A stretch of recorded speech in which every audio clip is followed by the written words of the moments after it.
Buenas tardes, yo les hablaré sobre el tema de funciones de la membrana celular. El primero es que aíslan de forma selectiva el contenido de la célula del ambiente externo, de modo que se producen gradientes de concentración. El segundo es permiten las uniones en el interior de las células y entre ellas. La otra es que regulan el intercambio de compuestos esenciales entre la célula y el medio aquoso extracelular. Y la otra es que permite la comunicación entre ellas y regulan reacciones bioquímicas. Aquí les hablaré sobre el modelo de mosaico fluido. Aquí como podemos observar que es el desarrollo por Center y Nelson. Según este modelo, cada membrana consta de un mosaico o parche de diferentes proteínas que cambian de manera constante y se mueven en un fluido viscoso, grueso y pegajoso, constituido por una bicapa de fosfolípidos, como podemos observar en la imagen.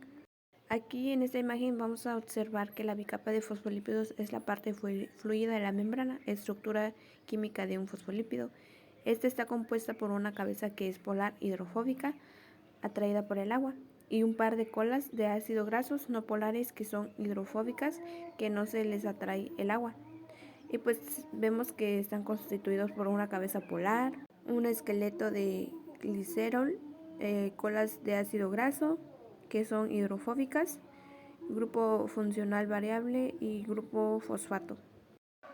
Aquí podemos observar un fosfolípido que está compuesta por una cabeza hidrofóbica, colas hidrofóbicas. Aquí podemos ver que también es un doble enlace en una de las colas de ácidos grasos. Aquí se puede observar que la bicapa de fosfolípidos se forma espontáneamente, debido a que el espacio intracelular y extracelular están conformados principalmente por agua. Los fosfolípidos se organizan de forma espontánea en una doble capa llamada bicapa lipídica. Y pues aquí podemos observar los componentes que están compuestos, que es una bicapa, fosfolípidos, líquido extracelular medio, acuoso, cabezas hidrofóbicas, colas hidrofóbicas, cabeza hidrofóbicas y citoplasma. Aquí tenemos una pregunta: ¿por qué la bicapa lipídica es fluida? Se genera porque sus fosfolípidos contienen ácidos grasos insaturados, cuyos enlaces dobles flexionan sus colas, y pues las moléculas de los fosfolípidos no están unidos unas con otras. Y pues aquí vemos que están más fluidos, menos fluidos, vemos ejemplos, y pues que los fosfolípidos tienen menos dobles enlaces. Las membranas tienen diferentes grados de saturación.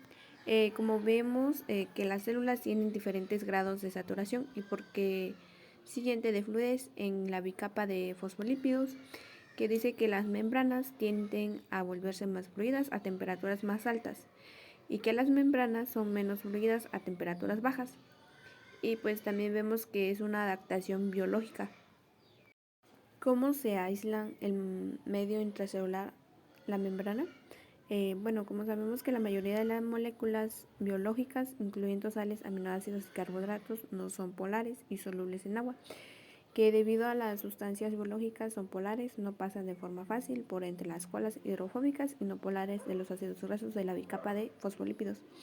Así, la bicapa lipídica aísla de forma selectiva, y también el aislamiento de las membranas no es complejo, porque algunas moléculas son muy pequeñas.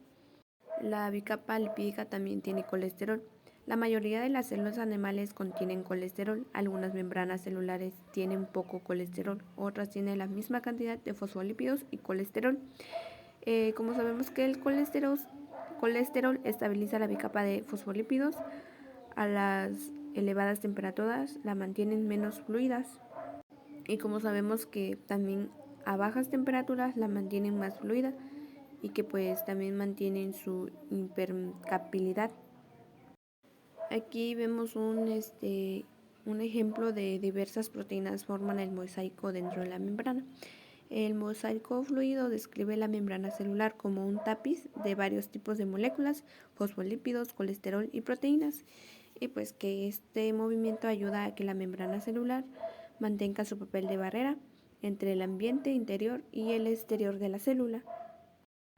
Hablaremos de las proteínas de membrana, que son proteínas receptoras, proteínas de reconocimiento, proteínas enzimáticas, proteínas de unión y proteínas de transporte, que estas se dividen en 5 grandes grupos.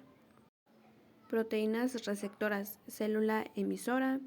Esta envía mensajes a otra célula por medio de moléculas y pues las moléculas viajan por el torrente sanguíneo y penetran el líquido extracelular por difusión y se unen en puntos específicos de la célula receptora, y de ahí se pasa a los puntos específicos de la célula receptora. Son proteínas denominadas proteínas receptoras.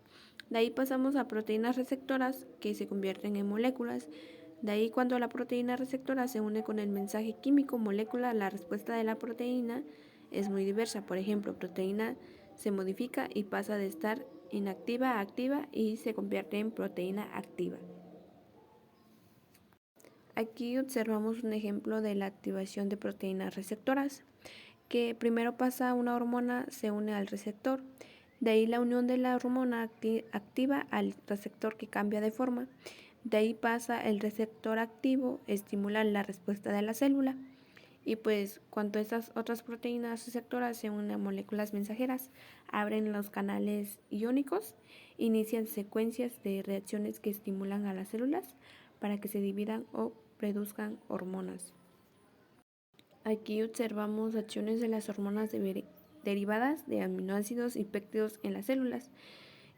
Pues primero la hormona se une a un receptor en la membrana plasmática de una célula blanca. De allí la unión hormona receptor activa una enzima que cataliza la síntesis de un segundo mensajero como AMP glicético, y el segundo mensaje activa otras enzimas, y pues las enzimas activadas catalizan reacciones específicas, que pues esto da como resultados que aporten más energía para la concentración de los músculos. Ya pues vemos proteínas de reconocimiento, son glucoproteínas que sirven como etiquetas de identificación.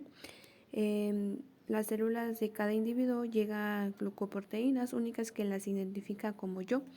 Pues observamos que las células invasoras, como las bacterias, que tienen diferentes células de reconocimientos en la membrana. Y pues aquí vemos que las proteínas de reconocimiento de la superficie de los glóbulos rojos llevan distintos grupos de carbohidratos y determinan si la sangre es tipo O, A, B o AB. Y pues así sucesivamente, que al mínimo los ataques del sistema inmunitario. Aquí observamos un ejemplo de las características de los grupos sanguíneos. Tipo A, pues A o O, pues los glóbulos rojos están completos. Tienen anticuerpos en plasmas para glucoproteínas B. Pueden recibir sangre de A o U, sangre sin glucoproteína B. Y pues puede donar sangre a A o A B. Frecuencias en Estados Unidos el 40%. Y pues aquí vemos que pues el B, BB o BO, pues la glucoproteínas es A, BUO, sangre sin glucoproteína A, y pues es el 10%. Aquí observamos que los antígenos con frecuencia se encuentran en las superficies de los microbios invasivos y pueden provocar una respuesta inmunitaria como la producción de anticuerpos. Estas son moléculas grandes y complejas, por lo general proteínas, polisacáridos o glicoproteínas, que las diferencias entre las bacterias y los seres humanos es que cada uno contiene moléculas complejas específicas que el otro no tiene. Aquí vemos que el antígeno es el moradito y el anticuerpo es el que está separado como una Y.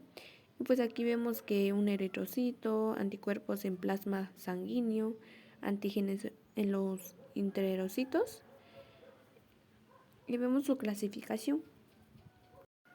Proteínas enzimáticas. Estas son proteínas que catalizan las reacciones químicas que sintetizan o degradan las moléculas biológicas. Aunque muchas enzimas están estimuladas en el citoplasma, algunas se extienden a la membrana celular y otras están unidas a las superficies de las membranas. Como podemos observar que pues aquí nos dice que estas enzimas están situadas en el citoplasma. que posteriormente se extienden a la membrana celular o están unidas a la superficie de la membrana. Y pues esta membrana plasmática incluye la síntesis de las proteínas y de carbohidratos de la matriz extracelular. Y pues vemos que es una red de fibras de proteínas y glucoproteínas que llevan a los espacios entre las células animales. Aquí observamos una imagen que es una visión general de la organización macromolecular de la matriz extracelular. Vemos la lamina, protoglucano, la fibronectina, colágeno, pues vemos la integrina, pues vemos cómo se van moviendo entre ellas para que lleguen a la membrana plasmática. Observamos las proteínas de unión. Estos son un grupo variado de proteínas que anclan las membranas celulares de diversas maneras. Algunas proteínas de unión mantienen la forma de la célula al enlazar la membrana plasmática al citoesqueleto y otras adquieren la célula y la mueven por las superficies. Otras proteínas de unión establecen las conexiones entre células contiguas. Pues aquí observamos la matriz extracelular, el punto de unión, proteína de unión, el colesterol que está aquí de amarillito, proteína de reconocimiento el que está paradito y es una enzima la que está aquí. Y pues esto que vemos aquí es el líquido extracelular exterior. Aquí observamos los desmosas mantienen adquiridas de manera firme a las células unas a otras para no desgarre en las tensiones de los movimientos. Como podemos observar, las membranas de las células continuas se unen por el complejo de diversas proteínas de enlace. Y pues aquí vemos el ejemplo que pues vemos que son las desomoras, que viene siendo del intestino delgado. Y pues otra es las uniones herméticas. Son uniones entre proteínas especializadas insertadas en la membrana de la célula contiguas. Por ejemplo, la piel mantiene todos los fluidos dentro del cuerpo o la vejiga mantiene la orina y otros líquidos. Pues estas uniones son como que si las células estuvieran cosidas. Y pues aquí observamos las proteínas de transporte. Estas proteínas de transporte regulan el movimiento de las moléculas hidrofóbicas por la membrana plasmática, que algunas proteínas de transporte, llamadas proteínas de canal, forman canales por cuyos poros centrales de moléculas de agua o iones específicos atraviesan la membrana siendo el gradiente de concentración, ya que otras proteínas de transporte, llamadas proteínas portadoras, tienen lugares de enlace como que se unen temporalmente a las membranas.